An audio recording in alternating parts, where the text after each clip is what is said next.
Join internationally acclaimed overland expert Paul Marsh and award-winning journalist Gregory Simpson as they delve into all things responsible overlanding.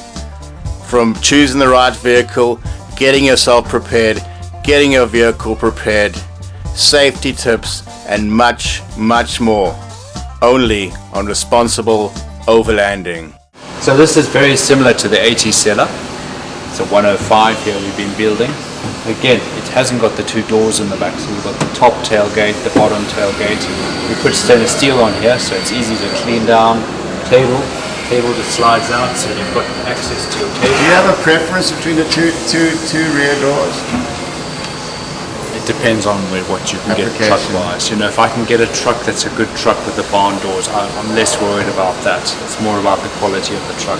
But a lot of people like this. They can sit on it and relax. You know, it gives a bit of flexibility. I do like the doors because I think it's quite nice to put stuff on the doors, and it also gives you a little bit of a wind barrier. So if I was choosing, I'd probably take the doors. My truck's like this because I didn't choose. But again, it depends on the truck when you're buying. So we've done the two water tanks. The window plates have still got to come in, and we take the windows out, and then we'll bond an aluminium plate that gets powder coated, and the filler, lockable filler, will go in the side there, and then you'll have access to the two water tanks. And you've got a light here, which gives you a bit of light. The water will come down to two taps here, and then we'll just clip on a hose, and then you'll just open the water and it'll come out. So again, 4 boxes to pack your kit that you don't use too often. Clothes bags over here. You can get 2 decent sized clothes bags in here. And I generally will put first aid kits and lightweight stuff up there that I'm not using too often. And my chair I just put on top. You know, this rear window will get vinyl on the outside. So while it's a clear glass at the moment, we just take a black signwriters vinyl and that goes on. And then often if people want to use this space, it's very valuable. We'll bond a board in here. I'll actually bond a board in there that we can actually fix things to it. And then you can put, again, little pockets and useful items there, as you can in the windows as well. So it just depends how personalized you want to make it and how much space you need. You know, the drawers, we've got plenty of space in the drawers. They're a nice sized drawer, they're well built, plenty of space. Is it just my eyes, or this seems more spacious than the 76 for storage? It's a little bit wider if you have to look at that, the perception. It feels a bit wider. Again, on the drawers, you know, we've looked at the drawer height. This is a steel frame which gets carpeted and wood boards put to it. You know, it's custom built.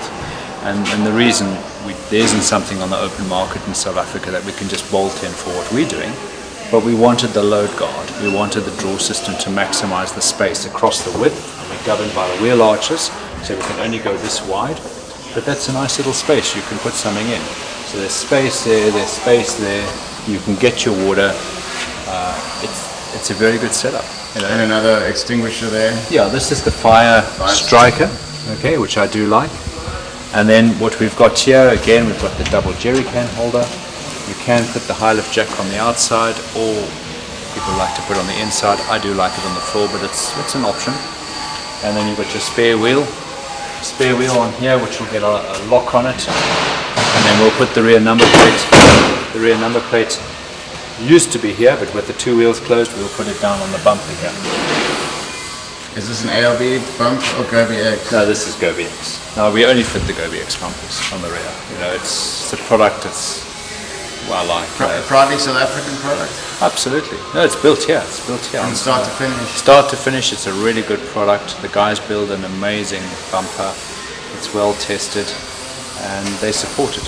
So again, you know, it's about working with companies who support their products, who listen to feedback, and that's really important for me. So they've got a great product.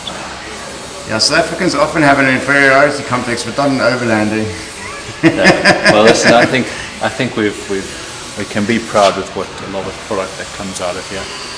And you know, it gets used. It doesn't mean to say it's the best in the world. There's a lot of innovative products around the world, but certainly when I look at something like this, the finish, the quality of the powder coating, the fittings, and then the test comes with time. You know, does it stand the test? When you hit something out there. You know, out there. And I've built a number of fleets for companies who run trips into Africa.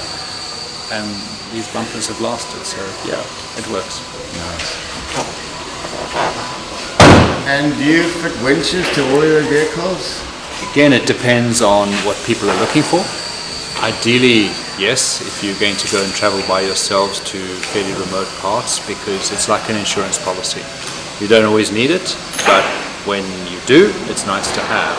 You need the knowledge to use the winch, and that's always important. It doesn't mean, because I've got a winch, I'm going to get unstuck. In fact, the winch is probably the last thing I use to get unstuck. I get a shovel out and I'll look and say, well, can I actually get unstuck by just digging a bit? And then I'll probably look at the Max Tracks. Normally, yeah. Max Tracks are great, they're light, they work. It's a great product that, because it's light, it's user-friendly.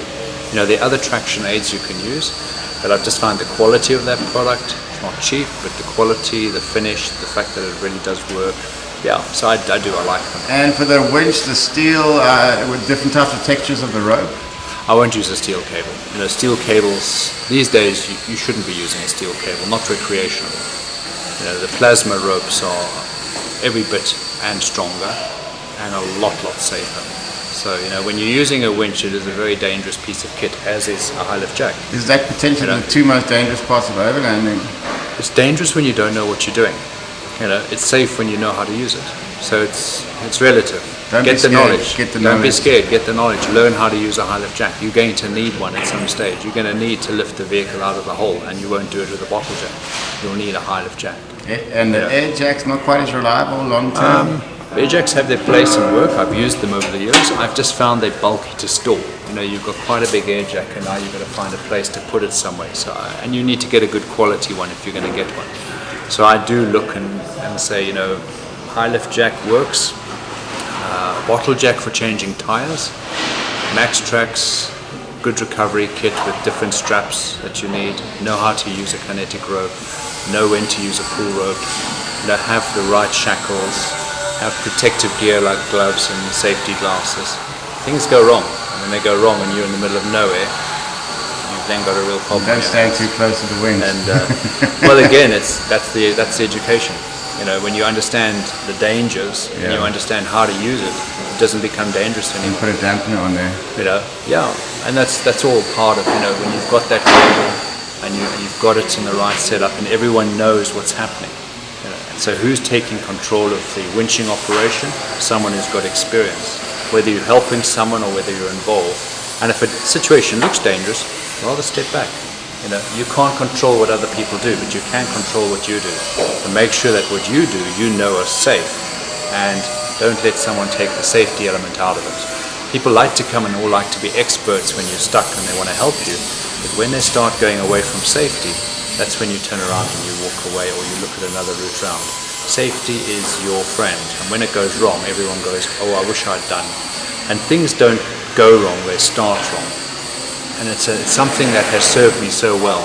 When I look back on incidents that were a problem, where we look back and we had a massive issue that came about, and you start analysing the steps before that, you realise that it started wrong, and it ended really badly. Okay? And it's actually being aware of starting wrong. And how many times have we got into a vehicle or we just had this gut feeling that actually this doesn't feel right. Well, if it doesn't feel right, it isn't right. And you've got to learn to trust that. I've had situations on expedition that I've trusted my gut and it saved my life. I was driving in the Selous Game Reserve through a tunnel of trees and you could not see much. And we're driving along, we had music playing and we weren't concentrating. And at the end I could see it was clear. And just before I got to the clearing, I don't know what made me, but I just put my brakes on and I nearly put my lady through the windscreen, and at that moment her aircraft's wheel dropped in front of our windscreen and landed. So we would have collided with the aircraft. It was a light aircraft strip, we didn't know, and we were driving straight onto it. That was a gut feeling, okay, and I have had that many times. And when you learn to listen to that gut feeling where it says, this isn't right, learn to trust it, because you're disconnected from all the gadgets and everything else. It's you and the truck, and you have an ability to be a little bit more in touch with that gut feeling. Whether you believe it or not, it's real, it's there.